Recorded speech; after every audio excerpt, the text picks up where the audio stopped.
On this video, I'm going to be breaking down the jab, which is the most important punch in boxing. I'm going to show you how to throw it, how to get more power into it. I'm going to tell you why we throw it and when you should throw it.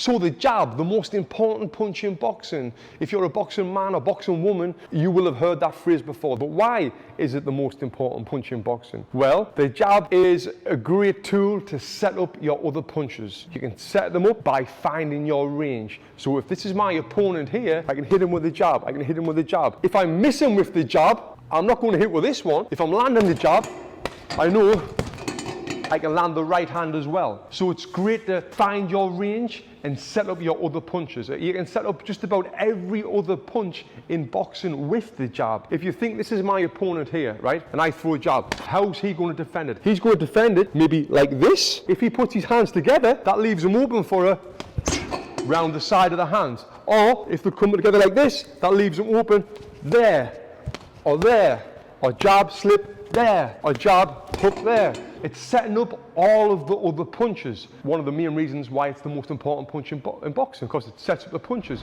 Also, why it's so good is because it frustrates your opponent. I remember one specifically, I was fighting a Croatian world silver medalist. His name was Mario, I can't remember the last name. It was in the European Union semi-finals. I lost the fight, and I remember his jab was like ramming me, and it was just a solid jab. And it wasn't just a rangefinder jab, it was a solid jab. And with this solid jab, I didn't want to get hit by it because it did hurt. Not hurt as in like, oh, my legs have gone, but I would really feel it. So now he's hitting me with that jab, and then he'll set me up, and then he's throwing the other punches, but I'm worried about that jab. So he's getting in my head straight away because he's got a great solid jab. And I like to think that I've got the same sort of jab. It was my favorite punch in boxing because, like I say, I'm finding the range with it. It's funny, but I used to feel like within the first minute of a fight, I could tell if this fight was going to be a hard fight or not, because if I could land my jab, I knew I could land just about anything. That's why the jab was so important. Now, different ways of throwing the jab, different ways of practicing the jab. So we've got a fast jab, which is here.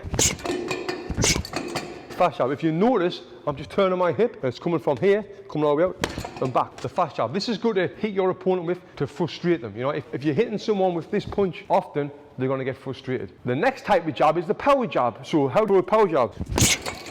You could see there the swing. So what I did, I stepped with it. When I've stepped with it, I'm putting the weight behind the punch. I'm pushing off my back foot. I'm punching through the target. This, like I said, that Croatian was hitting me with these jabs as well. It's not as fast, although his was really fast, and I got mine to be really fast. It's not as fast as this one, but if you practice of getting speed with it, you can get it as fast as that one and as powerful as that one. Practice both types of jabs. One way of practicing the step jab is by being on your toes. On my toes, step, step. If you notice, I'm stepping, and punch with that at the same time. That's another way of practicing. But find what works for you, find the best way that works for you, and practice that jab. It is the best punch in boxing. If you're not fighting, you're doing this for fitness, if you've got a good jab, it will help with all of your other punches. It's the first punch you'll learn, so you want to make sure it's the best punch. Because if you've got a good jab, it makes you look good as well. If you've got any questions about this video, please leave them in the comments below. I'll see you on the next one.